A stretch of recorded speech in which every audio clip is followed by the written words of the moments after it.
Hello everyone, আমি Emon sir and welcome to Edu Plus Academy. আজকের এই বিশেষ ভিডিওতে আমরা আলোচনা করব রেলওয়ের বহু প্রতীক্ষিত যে ভ্যাকেন্সি ছিল, অলমোস্ট প্রায় 5 বছর পর এই ভ্যাকেন্সি বের হয়েছে এবং যে পরিমাণ ভ্যাকেন্সি এখানে বের হওয়ার কথা ছিল সেই পরিমাণ ভ্যাকেন্সি বের না হয়ে খুবই সীমিত সংখ্যক ভ্যাকেন্সি বের হয়েছে, যেটা মানে একদমই আনএক্সপেক্টেবল ছিল। মানে এটাকে আশা করাই যায় না রেলওয়ের কাছ থেকে যে এই 5 বছর একটা লং টার্ম ভ্যাকেন্সির পরও এই মাত্র কটা ভ্যাকেন্সি বের হয়েছে। চলো ভ্যাকেন্সি যা বের হয়েছে সেটা তোমরা দেখতে পাচ্ছ যে ভ্যাকেন্সি নাম্বার যেটা দিয়েছে 01/2024 একদম প্রথম যে ভ্যাকেন্সি রেলওয়ের পর মানে রেলওয়ে থেকে এসছে সেই ভ্যাকেন্সিটা অ্যাসিস্ট্যান্ট লোকো পাইলটের ভ্যাকেন্সি এএলপি তোমরা দেখতে পাচ্ছ। এর আগেরবার পর্যন্ত যখনই ভ্যাকেন্সি বের হয়েছে অ্যাসিস্ট্যান্ট লোকো পাইলটের সঙ্গে টেকনিশিয়ানেরও ভ্যাকেন্সি বের হয়েছিল, কিন্তু এখনও পর্যন্ত টেকনিশিয়ানের ভ্যাকেন্সি নিয়ে কোনো আপডেট নেই। তো আমরা বিস্তারিত আলোচনা করব এই ভ্যাকেন্সিটা সম্পর্কে, একটু ডিটেলসে বোঝার চেষ্টা করব এবং তারপরে পরে আস্তে আস্তে আমরা এর স্ট্র্যাটেজি কী হবে সেই সমস্ত জিনিসগুলোকে নিয়ে আলোচনা করব। তো চলো শুরু করা যাক। আমাদের প্রথম পার্টে কি বলছে সেটা দেখে নেবো। তো প্রথমেই দেখে নাও এই যে ভ্যাকেন্সিটা সেটার ফর্ম ফিল আপ যেটা রয়েছে সেই ফর্ম ফিল আপ তোমাদের শুরু হবে। ফর্ম ফিল আপ এখানে শুরু হবে 20 জানুয়ারি থেকে। এখানে ফর্ম ফিল আপ কিন্তু শুরু হয়ে যাচ্ছে, মানে আজ থেকেই এর ফর্ম ফিল আপ এখানে শুরু হচ্ছে।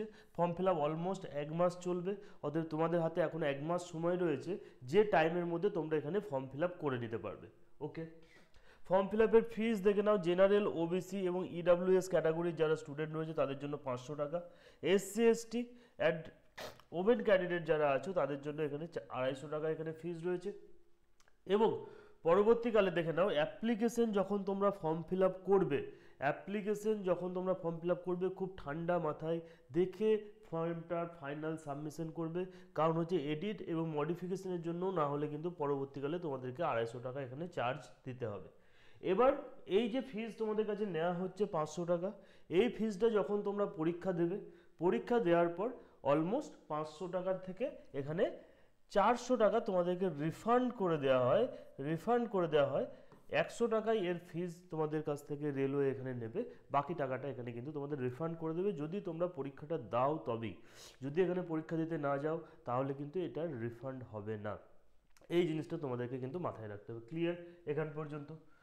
তো নেক্সট পয়েন্টে দেখবো আমরা কি দিয়েছে এজ লিমিট, যেটাও তোমরা জানো লাস্ট যে 2 বছর 2021-এ যে করোনা কালে সমস্ত এক্সামিনেশন বন্ধ ছিল, সমস্ত কিছু বন্ধ ছিল, প্রচুর এটা অ্যাপ্লিকেশন পড়েছে রেলওয়ের কাছে যে যাতে এজের কিছু একটু ছাড় দেওয়া হয়, কিন্তু না, এখানেও কিন্তু সেরকম এজের কিছু ছাড় দেয়নি। অ্যাজ পার যেরকম নর্মালি এজ থাকে 18 থেকে 30 বছর, এবং ওবিসি এবং এসসি এসটিদের জন্য যে ছাড় আছে সেটা কিন্তু এখানে দেওয়া হয়েছে। নেক্সট আমরা দেখব এডুকেশনাল কোয়ালিফিকেশান কী আছে। এই যে এএলপির যে পরীক্ষাটা হচ্ছে সেই এএলপির পরীক্ষাটাতে বসার জন্য তোমাদের কাছে এখানে এডুকেশনাল কোয়ালিফিকেশান কী লাগবে এটার উপর একটু আমাদেরকে বিস্তারিত আলোচনা করা উচিত। তো দেখো, প্রথমত তোমাদেরকে এখানে 10th পাস হতে হবে, শুধুমাত্র 10th পাস। কিন্তু 10th পাসের সঙ্গে তোমাদেরকে দেখো বলেই দিয়েছে প্লাস আইটিআই থাকতে হবে রিলেভেন্ট ট্রেডের ওপর। রিলেভেন্ট ট্রেড বলতে এখানে আমরা কি বুঝতে পারছি? দেখো একদম ডাইরেক্ট তোমাদেরকে দিয়ে দিয়েছে যে এনসিভিটি আর এসসিভিটি থেকে তোমাদেরকে ফিটার, ইলেকট্রিশিয়ান, ইনস্ট্রুমেন্ট মেকানিক্স, তারপরে এখানে মেকানিক্স রেডিও অ্যান্ড টিভি, তারপরে ডিজেল মেকানিক্স, এই যে সমস্ত ট্রেডগুলো এখানে রয়েছে, হিট ইঞ্জিন, টার্নার, এই সমস্ত ট্রেডগুলোর ওপরেই যদি তোমাদের শুধুমাত্র আইটিআই করা থাকে তাহলেই তোমরা এই এক্সামের জন্য এলিজেবল। অনেকে তোমরা আমাদেরকে কমেন্ট করেছিলে দাদা আরও আইটিআই প্রচুর ট্রেড আছে, যেমন প্লাম্বিং আছে বা কনস্ট্রাকশন আছে, এগুলোতে কি হবে না? এগুলোতে হবে না, শুধু আইটিআই থাকলেই হবে না, এই রিলেভেন্ট ট্রেডের ওপর আইটিআই থাকতে হবে, তারপরেই তোমরা কিন্তু এখানে এলিজেবল হবে। 2 নম্বর দেখো 10th পাস, অথবা এখানে তোমাদের আরেকটা কি বলেছে, অর 10th পাস অথবা যদি কেউ অ্যাপ্রেন্টিসিপ ট্রেড মেনশন অ্যাবাভ, যে ওপরের যে ট্রেডগুলো রয়েছে সেই ট্রেডগুলোর ওপর যদি কেউ অ্যাপ্রেন্টিসিপও করে থাকো তাহলেও কিন্তু এখানে হয়ে যাবে।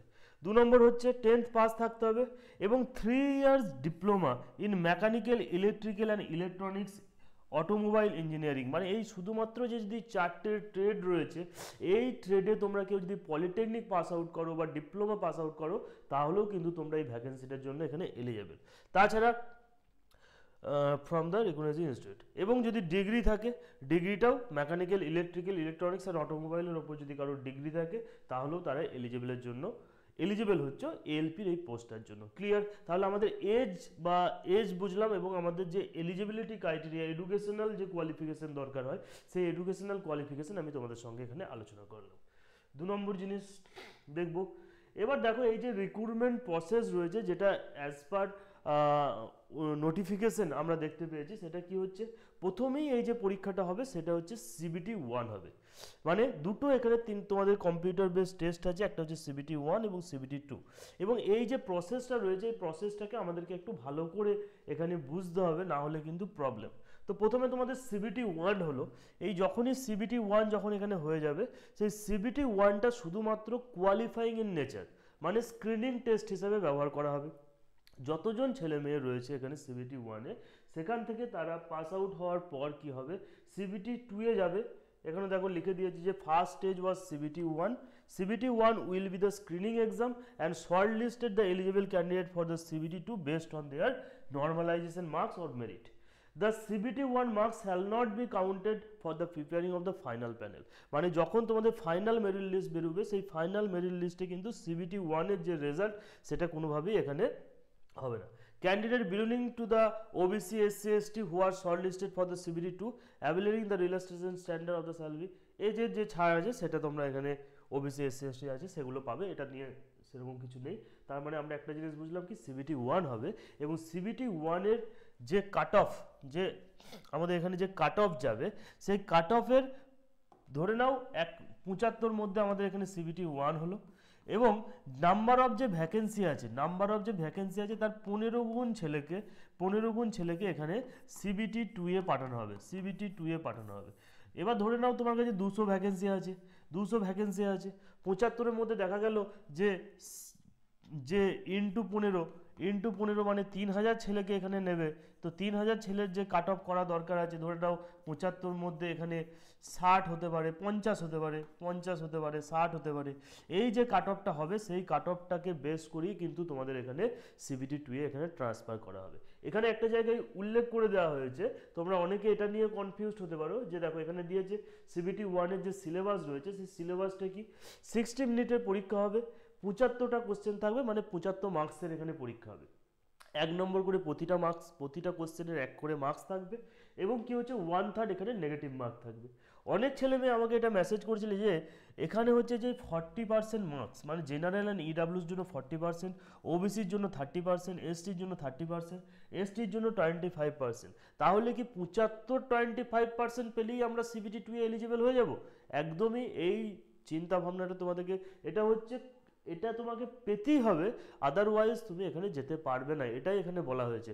অতএব CBT 2 এ তোমাকে যেতে গেলে তোমাকে 40% তো পেতেই হবে, কিন্তু মেরিটের ওপর বেস করে তুমি CBT 2 তে যাবে। ক্লিয়ার হলো ব্যাপারটা?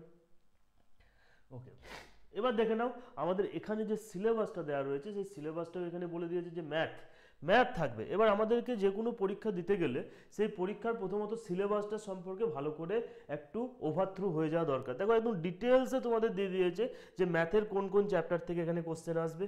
ম্যাক্সিমাম যে পোর্শনটা এখানে রয়েছে সেখানটা আমরা দেখতে পাচ্ছি অ্যারিথমেটিক পার্টটার উপর সবথেকে বেশি জোর দেওয়া হয়েছে। তাছাড়া দেখো অ্যালজেব্রা, জিওমেট্রি, ট্রিগোনোমেট্রি, এই সমস্ত জিনিসগুলোও কিন্তু দেওয়া আছে, কিন্তু আমরা লাস্ট প্রিভিয়াস ইয়ার কোশ্চেন থেকে যেগুলো দেখতে পেয়েছি সেখানে ম্যাথের যে 25 নাম্বার থাকে সেই 25-এর মধ্যে কি হয়, ম্যাথের যে 25 নাম্বার থাকে সেই 25-এর মধ্যে অলমোস্ট 20টা কোশ্চেন আমাদের কোথা থাকে, অ্যারিথমেটিক থেকেই আসে, এবং বাকি 5টা কোশ্চেন আরও যে পার্টটা রয়েছে যেমন অ্যালজেব্রা, ট্রিগোনোমেট্রি অ্যান্ড এদিকে দেখো স্ট্যাটিস্টিক দিয়ে দিয়েছে, অন্যান্য বিভিন্ন ধরনের যে সমস্ত টপিকগুলো রয়েছে সেগুলো থেকে আমাদের আসবে। তো অলরেডি এই জিনিসটাকে ভালো করে বুঝতে হবে। সেরকমই একইভাবে মেন্টাল অ্যাবিলিটি মানে রিজনিং রয়েছে, সিলেবাস দেওয়া আছে, প্রত্যেকটা সিলেবাসের কনসেপ্ট এবং প্রত্যেকটা সিলেবাসকে ধরে ধরে ভালো করে এখন থেকে পড়তে থাকো, কারণ ম্যাথ এবং রিজনিংটাকে সবথেকে বেশি তোমরা এখন থেকে জোর দাও, কারণ তোমরা জানো যে CBT 1 এর পর যখন আমরা CBT 2-তে আসবো সেখানেও কিন্তু ম্যাথ এবং রিজনিং এখানে থাকবে। ক্লিয়ার? নেক্সট দেখো এটা হচ্ছে CBT 1 এর যে সিলেবাস রয়েছে 75 মার্কসের, সেখানে ম্যাথ থাকবে 20 নাম্বার, রিজনিং থাকবে 25 নাম্বারের, জেনারেল সায়েন্স মানে ম্যাথ রিজনিং এবং সায়েন্সের উপর সবথেকে বেশি জোর দেবে তোমরা। কারণ দেখো জেনারেল অ্যাওয়ারনেসের যে ব্যাপারটা রয়েছে আমি তোমাদেরকে একটু ক্লিয়ার করে দিই। জেনারেল অ্যাওয়ারনেসের মধ্যে তোমাদের এখানে হিস্ট্রি, পলিটি, ইকোনমিক্স,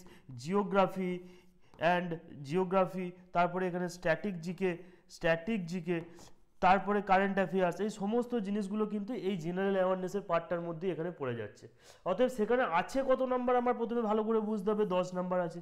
অতএব তোমরা যারা এএলপির জন্য প্রিপারেশন নিচ্ছ এতগুলো পড়ে তোমরা 10 নাম্বারের কোশ্চেন পাবে। ঠিক একই রাখো এখানে physics, chemistry and biology and এখানে কম্পিউটার বা এখানে ইভিএস, এই পোর্শন সমস্তগুলোকে নিয়েই কিন্তু আমাদের এখানে জেনারেল সায়েন্সের পার্টটাকে করা হয়েছে এবং সেখান থেকে তোমাদের এখানে 20 নম্বরের কোশ্চেন আসবে। অতএব তোমাদেরকে বুঝতে হবে যে কোন এক্সামের জন্য খাটছে। এমন দেখা গেল যে তোমরা পড়ছো যে এএলপির জন্য প্রিপারেশন নিচ্ছ, ম্যাথ রিজনিং করলে এবং হিস্ট্রি পলিটির ওপর বেশি জোর দিয়ে দিলে, যেখানে জেনারেল সায়েন্সটাকে ছাড় দিয়ে দিলে, এরকম করলে কিন্তু হবে না। ওয়েটেজ বুঝতে হবে, কত মার্কসের কোশ্চেন আছে বুঝতে হবে এবং স্ট্র্যাটেজিটা ঠিকঠাক করি, তারপরে আমাদেরকে এখানে পড়াশোনা করতে হবে, তারপরে একটা বেটার রেজাল্ট আমরা আশা করতে পারি। ওকে, আশা করতে পারি। নেক্সট দেখবো, ঠিক তোমাদের এখানে দেখো জেনারেল সায়েন্সের এখানে সিলেবাস দেওয়া আছে, যেখানে ডাইরেক্ট মেনশন করে দিয়েছে physics, chemistry and life science of 10th standard level, মানে একদম মাধ্যমিক লেভেলের যে বই আছে সেই বইয়ের যে স্ট্যান্ডার্ড সেই লেভেলের ওপরই এখানে কিন্তু মাধ্যমিক বেস কোশ্চেন অ্যান্সার হবে। আমি এটাও তোমাদেরকে বলে দিলাম জেনারেল অ্যাওয়ারনেসের যা যা আছে সেই সমস্ত কিছু তোমরা এখান থেকে দেখবে। তারপরে আমরা যখন চলে এলাম সিবিটি 1 কমপ্লিট হয়ে যাওয়ার পর আমরা এখানে আসছি সিবিটি 2 এ। তো সিবিটি 2 যখন আসছে তখন সিবিটি 2 এ এখানে তোমাদের কি বলা হচ্ছে যে সিবিটি 2 তে আমাদের কি হচ্ছে, দেখো 15 গুণ ছেলে আমাদের এখানে সিবিটি 2 তে তোমাদের এখানে ডাকা হবে এবং তারপরেও সিবিটি 2টা আমাদের এখানে যেটা হয় সেটা দুটো পার্টে হয়। সিবিটি 2 এর যে সিলেবাস সেটাকে সব থেকে ভালো করে মাথায় ঢোকাতে হবে। সিবিটি 2টাও যেটা হবে সেটা হচ্ছে আমাদের দুটো পার্টে হবে। একটা হচ্ছে কি পার্ট এ, মানে ধরে নাও এখানে যে সিবিটি 2 রয়েছে এটাকে দুটো পার্টে হবে, একটা হচ্ছে পার্ট 1 বা এ বলতে পারো, পার্ট এ, আর এটা হচ্ছে কি part B. Part A and part B. Part A হচ্ছে 100 মার্কসের পরীক্ষা, পার্ট বি হচ্ছে এখানে 75 মার্কসের পরীক্ষা। অতএব সিবিটি 2 যেটা হবে সেটা হচ্ছে যে সিবিটি 2 যেটা হবে সেটা হচ্ছে part A and part B মিলিয়ে এখানে সিবিটি 2 হবে। অতএব 175 মার্কস এবং এই যে মার্কসটা রয়েছে তার মধ্যে এই যে 100 মার্কস রয়েছে এটাতেই তোমাদের ডিসাইড করবে সিলেকশন, এটার উপর বেস করেই কিন্তু তোমাদের কি হবে সিলেকশন। আর এই যে সিবিটি 2 এ যেটা টেকনিক্যাল পার্ট যেটা তোমাদের থাকে সিবিটি 2 এ 75 মার্কসের, দেখো জেনারেল যেটা সিবিটি 1 এর যে 100 নম্বরের পরীক্ষা সেখানে কি থাকবে, ম্যাথ থাকবে, রিজনিং থাকবে এবং basic science and engineering drawing আছে। এখানে কিন্তু সায়েন্স মেন যে সায়েন্স পার্ট যেটা থাকে সেটা কিন্তু নয় এবং আমাদের জিকে যে পোর্শনটা আছে সেটাও কিন্তু নয়, ডাইরেক্ট এখানে বলে দিয়েছে বেসিক সায়েন্স অ্যান্ড ইঞ্জিনিয়ারিং থাকবে। অতএব যে সিলেবাসটা তোমাদের আছে বেসিক সায়েন্স অ্যান্ড ইঞ্জিনিয়ারিং সেটা সিবিটি 2 এর জন্য তোমাদেরকে প্রিপারেশন নিতে হবে। ম্যাথ আর রিজনিং তো সেম সিলেবাস রয়েছে এখানে এবং সেই সিলেবাসটাকে ভালো করে পড়তে হবে, একটু লেভেলটা বাড়ানোর চেষ্টা করবে, প্রিভিয়াস ইয়ার কোশ্চেন দেখবে অন্যান্য পরীক্ষায় কীরকম এসছে তাহলেই কিন্তু এটা কমপ্লিট হবে।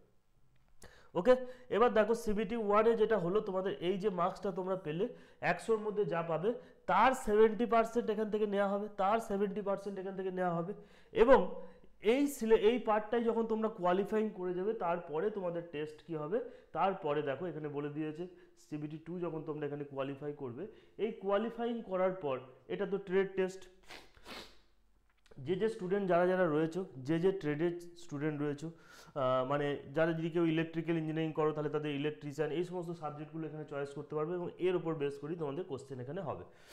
ওকে, নেক্সট দেখো এবার চলে আসছে এই যে সিবিটি 1 এ তো কোয়ালিফাই করে তোমরা সিবিটি 2 এ গেলে এবং সিবিটি 2 কোয়ালিফাইং করার পর যেটা হচ্ছে সিব্যাট টেস্ট তোমাদের এখানে হবে, মানে হচ্ছে কম্পিউটার বেসড অ্যাপটিটিউড টেস্ট যেটা রয়েছে সেটা তোমাদের হবে। কিন্তু এই যে সিবিটি 2 থেকে শুধুমাত্র 8 গুণ ছেলে মেয়ে যা ভ্যাকেন্সি রয়েছে তার 8 গুণ ছেলে মেয়েকে এখানে এই কমব্যাট টেস্টের জন্য এলিজিবল করা হবে। মানে তোমাদের যে 15 গুণ ছেলে 15 জনের মধ্যে 8 জন কি, মানে একটা ভ্যাকেন্সির জন্য 15 জন করে নেওয়া হয়েছে, সেই একটা ভ্যাকেন্সির জন্য সিবিটি 2 এ পরীক্ষা দেওয়ার পর ছেটে দিয়ে আবার সেখান থেকে 8 গুণ ছেলেকে এখানে কিন্তু তোমাদের জন্য পাঠানো হবে, মাথায় রাখতে হবে। এবং সিবিটি যে কাটা হবে তার উপর বেস করা হবে, সেখানে সিবিটি 2 এর যে পার্ট বি ছিল সেটাকে অবশ্যই তোমাদেরকে কোয়ালিফাইং করতে হবে।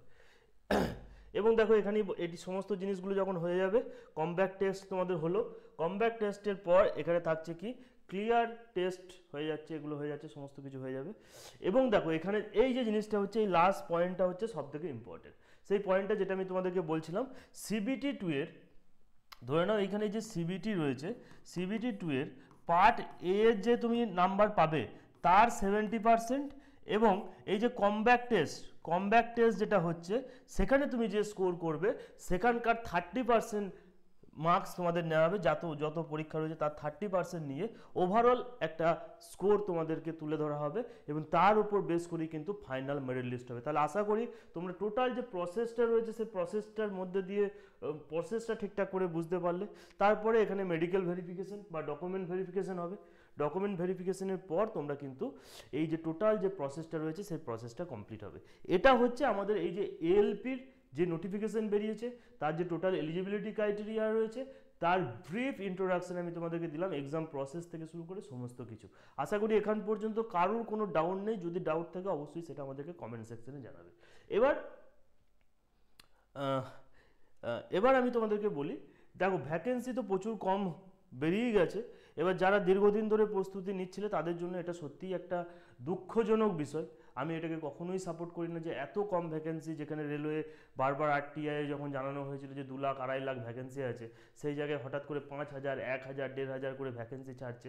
এটা কখনোই অ্যাকসেপ্টেবল নয়। এটার জন্য যা যা করণীয় আছে, অন্যান্য আমাদের যে টিচার কমিউনিটি রয়েছে তারা যা যা করছে, এবং স্টুডেন্টদের সঙ্গে সবসময় থাকার আমরা এখানে চেষ্টা করব। এবং তোমরাও আমি বলবো যে সমস্ত জিনিসগুলোকে জানার জন্য, day by day up to date হওয়ার জন্য আমাদের চ্যানেলটির সঙ্গে যুক্ত থাকো। এবং আমাদের রেলওয়ের স্পেশাল যে ক্লাসগুলো রয়েছে বা অন্যান্য সাবজেক্টের উপর যে স্পেশাল ক্লাসগুলো একদম ফ্রি অফ কস্ট প্রোভাইড করা হচ্ছে, সেগুলো তোমরা ভালো করে দেখো এবং তোমাদের সিলেবাসে যে যে জিনিসগুলো রয়েছে সেগুলোকে পড়ে টোটাল জিনিসটাকে কমপ্লিট করার চেষ্টা করো। তো ঠিক আছে, দেখা হবে পরের একটা ক্লাসে। আশা করি তোমরা সবাই সমস্ত জিনিস এখান থেকে বুঝতে পেরেছো। জোরদার প্রিপারেশন নাও। দেখো ভাই, যুদ্ধক্ষেত্রটা সবার জন্য সমান, ঠিক আছে? যুদ্ধক্ষেত্রটা সবার জন্য সমান। 200 ভ্যাকেন্সি বেরুক, 250, 500, 5,000, 10,000, যেটা তোমার জন্য সেটা আমার জন্য এবং 5 জনের জন্য। অতএব এখানে আর ভাবার কিছু নেই, যা হবে দেখা যাবে। এখন যদি কারোর লাস্ট সুযোগ মনে হয় যে আমাকে এটাই পেতে হবে, তো এটার জন্য যা যা করা দরকার আছে সেই সমস্ত জিনিসগুলো করতে হবে। তো চলো, আবার একটা নতুন ভিডিওতে দেখা হবে। টেক কেয়ার, জয় হিন্দ।